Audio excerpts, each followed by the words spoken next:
प्यारे मुसलमान मुरीद बोलছে হুজুর আমি যদি আপনার উসিলাতে আজকে যদি মক্কায় যেতে পারি, মক্কায় যদি নামাজ আদায় করতে পারি, নবীর রওজা যদি আমি জিয়ারত করতে পারি, এর থেকে আর কি সৌভাগ্য আছে আমি কারো কাছে বলবো না। আপনি যতদিন দুনিয়ায় বেঁচে থাকবেন আমি কারো কাছে বলবো না, আমি কারো কাছে বলবো না। প্যারে মুসলমান যারা বলে আল্লাহর ওলির পাওয়ার নাই, আল্লাহ পাক তিনাদেরকে পাওয়ার দেয় নাই, আমি আপনাদেরকে শুধুমাত্র একটা পলিমের কথা বলতেছি। ও প্যারে মুসলমান, আল্লামা জালালউদ্দিন সুয়ুতী রহমাতুল্লাহ আলাই তিনি মুরিদকে ডাক দিয়া বলে, মুরিদ রে ও আমার মুরিদ, তোমার যদি ওযু না থাকে ওযুটা একটু করে আসো। মুরিদ সঙ্গে সঙ্গে ওযু বানিয়ে নিলেন। ওযু বানানোর পরে মুরিদের হাতটা এরকম করে ধরলেন, ধরার পরে বলছে, মুরিদ রে ও আমার বাবা মুরিদ, তোমার চোখটা একটু বন্ধ করে দাও, চোখটা একটু বন্ধ করে দাও। চোখটা একটু বন্ধ করে দিয়েছে। চোখটা যখন বন্ধ করে দিয়েছে, মুরিদও কম চালাক নয়। দেখি আমার হুজুর চোখ বন্ধ করে কি করে। মুরিদ এইদিকে হিসাব করতেছেন। এবার চোখটা বন্ধ করার পরে পীর সাহেবে মুরিদের হাতটা ধরে 1 কদম 2 কদম 3 কদম 4 কদম 5 কদম এমন করে 27টি কদম 27টি ধাপ ফেলেছে। ফেলার পরে মুরিদকে বলতেছে, মুরিদ রে ও আমার মুরিদ, এবার তুমি চোখটা একবার খুলে দাও। যেই মাত্র মুরিদের চোখ খুলেছে, মুরিদ এবার বলতেছে, নবীর উম্মতেরা রে ও নবীর উম্মতরা তোমরা শোনো, আমি যখন আমার মুর্শিদের হাতে হাত দিলাম, আমি যখন আমার মুর্শিদের হাতটা ধরলাম, আমার মুর্শিদ যখন আমাকে চোখ বন্ধ করলো, আমি যখন চোখটি বন্ধ করলাম, 27টি কদম হাঁটলো। 27 কদম হাঁটার পরে আমাকে যখন চোখটি খুলতে বললো, আমি যখন চোখটি খুললাম, খোদার কসম করে বলছি, ওই মুরিদ বলতেছেন, খোদার কসম করে বলছি 1000 কিলোমিটার রাস্তা, সেই রাস্তা 27 কদমে শেষ করে দিয়ে কাবা ঘরের দরজার সামনে দাঁড় করিয়ে দিয়েছে। সুবহানাল্লাহ সুবহানাল্লাহ। কাবা ঘরের দরজার সামনে দাঁড় করিয়ে দিয়েছে। বাবারা চিন্তা করেন, এর জন্য বলে কি বলে, মুর্শিদের দরবার ভক্তেরই কাবা ঘর। ওরে মুর্শিদের দরবার ভক্তেরই কাবা ঘর, মুর্শিদের দরবার ভক্তেরই কেবলা ঘর, জান্নাতের হাওয়া সেথায় বয়া যায় বিশ্বাসে।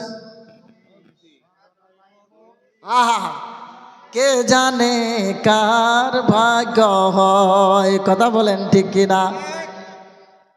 মুর্শিদের দরবারটা হচ্ছে আল্লাহ আল্লাহ রসুলকে পাওয়ার দিক। কেবলা মানে কাবা মানে দিক, দিক মানে রাস্তা, আবার অন্য কিছু পাবেন না। কথাটা বুঝছেন কি, কেবলা কাবা মানে একটা দিক, রাস্তা। এখানে জান্নাতের হাওয়া এখানে বয়ে যায়। কার ভাগ্য হয় কার ভাগ্য হয় না। তো প্যারে মুসলমান সেখানে গেলেন, আসরের নামাজ জামাত সহায়ক আদায়, মুরিদও আদায় করলেন, পীরও আদায় করলেন। আদায় করার পরে তিনাকে আবার হাত ধরে মদিনায় নিয়ে চলে গেলেন। মদিনা জিয়ারত করা শেষ, এবার আবার কাবাতে আসলেন। ওই জায়গাতে যেই জায়গায় এসেছিলেন, এবার বলছে, মুরিদ তোমাকে একটা কথা বলতে চাই। বলে কি? তুমি যদি ইচ্ছা করো হাজিদের সাথে থেকে তুমি শেষে বাড়িতে যেতে পারবে। তখন আর পাসপোর্ট ভিসা মিসা এগুলো ছিল না। এখন যেগুলো আছে, এক দেশ থেকে আরেক দেশে যেতে গেলে, তখন আমাদের সবার দেশ ছিল মামার দেশ। বুঝতে পারেন নাই? যেমন মামার বাড়ি সব বস্তু আমার আপন, কোনো বস্তু বলে খেতে হয় না, সেরকম মামার দেশ ছিল। এখন তো কত খালা পিসি মাসি কত ধরনের, তার মানে ভিসের রাখছি ভিসি, ভিসের রাখছি পিসি, মাসির রাখছি অন্য কিছু মাস্টার, এগুলো লাগার পরে যাওয়া লাগে। মুরিদ বলছে, হুজুর আমি আপনার সাথে এসেছি, আমি আপনার সাথেই যেতে চাই, আপনি আমাকে আপনার সাথে করে নিয়ে যান। জোরে বলুন না সুবহানাল্লাহ। কি করেন? আমি আপনার সাথে এসেছি, আপনার সাথে চলে যেতে চাই। ও প্যারে মুসলমান, আল্লাহর ওলির পাওয়ার দেখেন, আল্লাহর ওলির ক্ষমতা দেখেন। এইবার জালালউদ্দিন সুয়ুতী ডাক দিয়া বলে, মুরিদ রে ও বাবা মুরিদ, তুমি যদি আমার সাথেই যেতে চাও আবার চোখটাকে বন্ধ করো। বলে কেন কেন কেন কেন কেন, আমি আবার চোখ বন্ধ করব কেন? এইবার মুরিদকে ডাক দিয়ে বলে, মুরিদ রে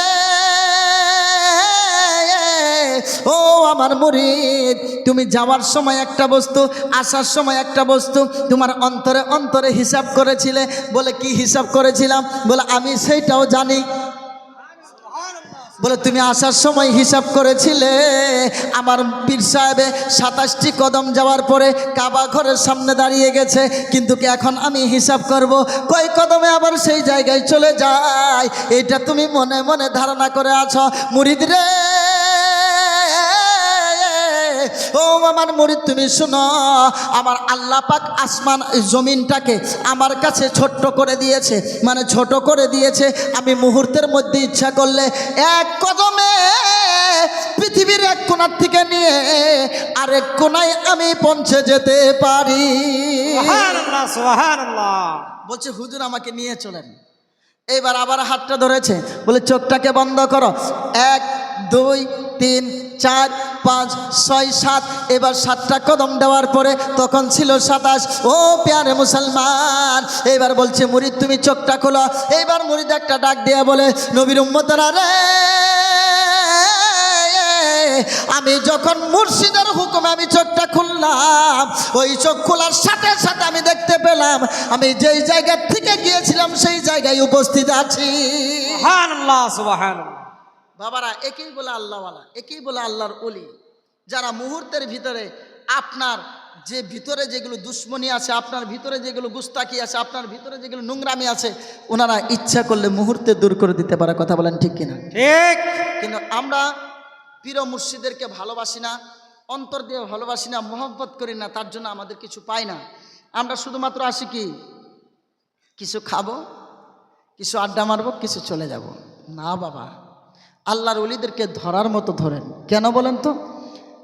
আপনার পীরকে বলুন আমি আপনাকে পীর ধরেছি আপনাকে টাকা দেওয়ার জন্য নয়। মিশাল দিচ্ছি বাবা, দরবার চালাতে গেলে তো হাদিয়া দেবেই, এটা আমি মিশাল দিচ্ছি। টাকা দেওয়ার জন্য নয় বা টাকা নেওয়ার জন্য নয়, খিলানোর জন্য নয় বা খাওয়ার জন্য নয়। নামাজ রোজা হজ জাকাত ইমাম সাহেবদের কাছ থেকে ওয়াজ নসিহত শুনেছি, আপনার কাছে এসেছি। আল্লাহ আল্লাহর রাসূলকে কি করে পাবো সেই রাস্তা আমাকে বাতলায় দেন। এটা আমরা কোনোদিন বললাম না। আমরা কি বললাম? আমরা গিয়ে শুধুমাত্র বলি হুজুর আল্লাহ দোয়া করে দেন, গরু একটা আছে আরেকটা জানি হয়। বলে হুজুর আল্লাহ দোয়া করে দেন, বলে কি কল গাড়ি একটা কিনছে আরেকটা জানি কিনা হয়। হুজুর আল্লাহ দোয়া করে দেন মাড়ি 10 বিঘা আছে, আরো 10 বিঘা যাতে কিনবেন নিকে পাই। আমাদের ধান্দা এটা না? কোনোদিন এটা তো বলেন না হুজুর আপনি আপনার মুর্শিদকে বলবেন আপনি যেমনই আল্লাহর ওলি হয়েছেন, ছোট হন আর বড় হন সেটা আমার দেখার দরকার নাই, আপনি যে কোয়ালিটির আল্লাহর ওলি হয়েছেন, হুজুর আপনার থেকে কমসে কম 10% নিচে হলো আপনার মতো একটা ওলি আমাকে বানায় দেন। এটা বলেছিলেন কেউ? তার মানে কি আপনার পীর সাহেবী ওলি হয়ে থাকে, আপনার সব গলি হয়ে থাকবেন? হ্যাঁ, ওলি মানে কি? আল্লাহ পাকের বন্ধু, আল্লাহ পাকের দুস্ত। আল্লাহ পাকের দুস্ত হওয়ার ইচ্ছা নাই? তার মানে অলি হলেই যে পীর মুরিদি করতে হবে সেটা নয় বাবা। আবার ভাববেন যে অলি হলে আমাদের পীর মুরিদি করা লাগবে, এটা নয়। পীর মুরিদি যেটা ওইটাই আলাদা, খিলাফতের লাইনটাই আলাদা, ওইটা চেন সিস্টেম, আর আল্লাহওয়ালা হওয়াটাই ওইটাই আলাদা। তো আল্লাহ পাক আমাদের সকলকে হক্কানি পীরেদের হাতে হাত দিয়ে বায়াত হওয়ার তৌফিক দান করবেন। আল্লাহুম্মা আমিন। একবার দুরূদে পাক পড়ুন, আল্লাহুম্মা সাল্লি আলা